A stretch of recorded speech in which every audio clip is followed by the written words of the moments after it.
Elon Musk, the richest billionaire in the world, was appointed by President Donald Trump to head the Department of Government Efficiency, or is it a ministry or some kind of agency? So what exactly is Elon Musk supposed to do? What are his responsibilities, and how did he end up in this position? How much power does he actually have in the Washington, D.C. government? Does anyone remember that iconic image of Elon Musk carrying a sink into Twitter after he took over? The day he started working at Twitter? That image really stuck with people. And what's happening right now, some people are comparing it to that moment, saying it's no different from when Elon Musk brought a sink into Twitter. But this time, it's on a much bigger scale. He's bringing it into the White House.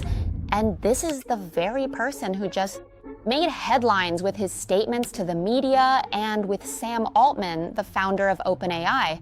He's also the guy who once challenged Mark Zuckerberg, the founder of Facebook, or Meta, as it's called now, to a cage fight. And he was totally serious about it. And yes, it's Elon Musk again, the same guy whose rockets have exploded countless times with his SpaceX project. But he's also the founder of Tesla, the electric car company, whose sales have seriously rivaled Toyota of Japan. He's also the one who created Tesla's humanoid robot. Hey, it can even dance. He owns SpaceX, which now launches more satellites than anyone else in the world, basically dominating the market for Earth's atmosphere. And he was also the first person to launch a rocket into the atmosphere and then have it land back at the original spot. He actually managed to pull off this incredible feat. This is a truly crazy genius. No matter what happens, right now, Elon Musk is the person with the most assets in the world. He's the wealthiest individual ever recorded in human history to date. And with this kind of remarkable capability, it's no surprise that Elon Musk would capture the full attention and earn the favor of President Donald Trump. That's exactly why Trump officially chose to appoint Elon Musk. He was made the head, the person in charge of a brand new agency called the Department of Government Efficiency, or DOE for short. This is an agency that seems to have just been established. There's never been anything like it before. It was created from scratch. According to official reports, the DOE was set up simply to serve as an advisor to Congress on streamlining and cutting down unnecessary processes, to cut unnecessary government spending. So people thought the DOE was probably set up for Elon Musk to run as an agency that would operate at arm's length from the government. But in reality, it was anything but distant. The DOE was established with Elon Musk as its head, and it was placed smack dab in the middle of the White House. Like I said, no one really knows what it was that made Trump and Elon Musk click, whether it was their personalities, their interests, or their energy. How they ended up being so in sync.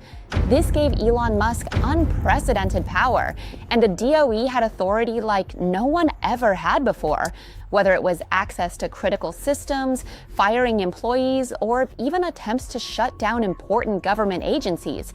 In this episode, after looking at everything that happened, I'm honestly really curious about what's actually going on. How much power does Elon Musk really have? Because looking at what he's done, it's just like, wow, wow, wow. Every single thing is jaw-dropping. The question is it even legal? And another question, if something illegal does happen, is there anyone who can actually stop Elon Musk? Let's start by looking at the power structure of the DOE. The Department of Government Efficiency, or DOE for short, actually sounds new, but it's not really new. If it were brand new, Donald Trump would have had to create it from scratch, which would require all sorts of approvals and resolutions, right? But that's not the case here.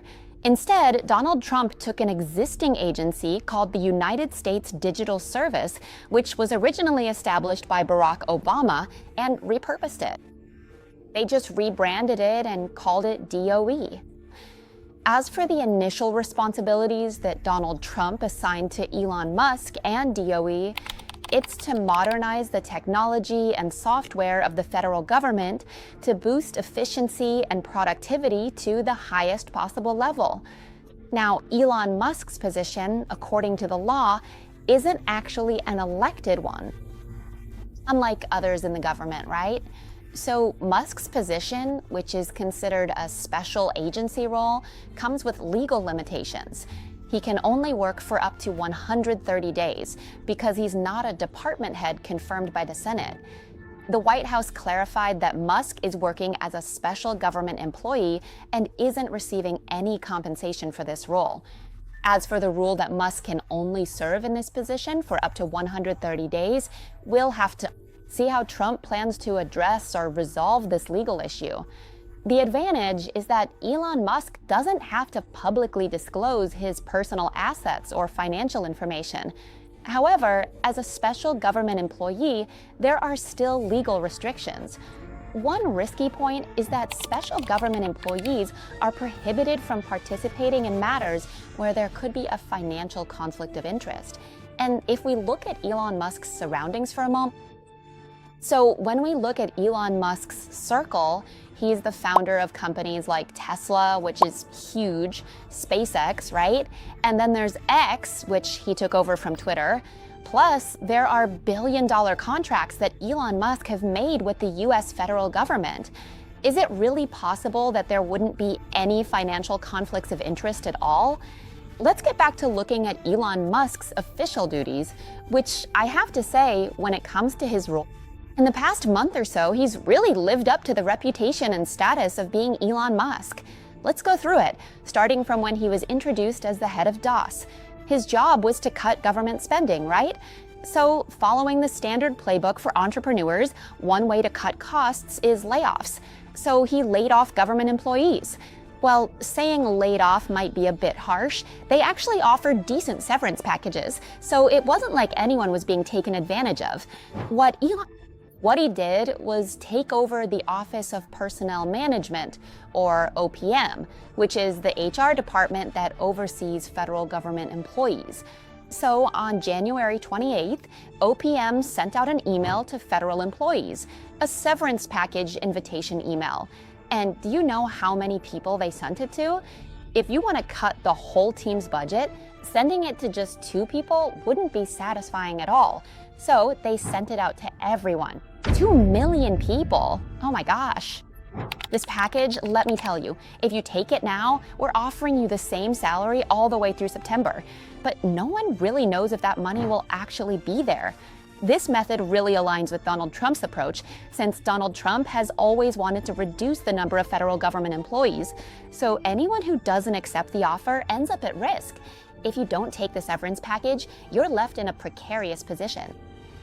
You might end up being let go by some other method instead. And of course, the labor unions are strongly opposed to this. Elon Musk's highly controversial and shocking mission at the White House was that he successfully secured direct access into the financial system of the US Department of the Treasury. The US Treasury Department is the primary agency tasked with the responsibility of disbursing a massive budget of approximately $6 trillion every single year on behalf of the federal government. This extensive system includes the sensitive personal information of millions of Americans who currently receive Social Security and Medicare benefits. This includes tax refunds or other payments from the government. There are also reports that senior officials at the Treasury Department tried to block Musk from accessing the system, but that official from the Treasury Department suddenly took early retirement. Honestly, who would dare to oppose Elon Musk at this point? Because after Musk gained access to the Treasury Department's data system, anyone who tried to oppose him ended up facing consequences. They just retired, you know? The answer is already clear. Elon Musk's access to the Treasury Department system was personally approved by Scoot Bessent, the new Secretary of the Treasury of the United States, who joined the Trump administration. The Secretary himself gave the approval. Let's keep going, because the government budget cuts that Musk carried out are even more shocking than what I just mentioned. Earlier, he gained access to the US government's financial data system. A clock, right?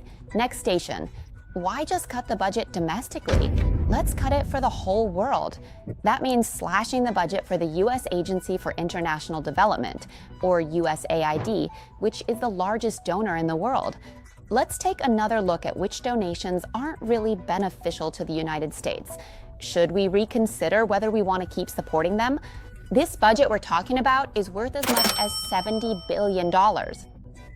That's the annual government budget, which is used for things like sanitation, healthcare for migrants, and disaster relief. Donald Trump was on board with this, so he announced that the United States would stop providing aid to the entire world for 90 days. Of course, nobody was happy about it because there were hundreds of USAID contractors who were suspended without pay, and some were even laid off. As a result, a senior security officer at USAID, absolutely everyone tried to stop DOS employees from accessing restricted areas. As a direct result, those two specific employees were suspended by the administration. The New York Times even ran a headline saying that DOS staff stormed U.S. government agencies to carry out their mission in a decidedly heavy-handed and aggressive manner, at least half a dozen times already.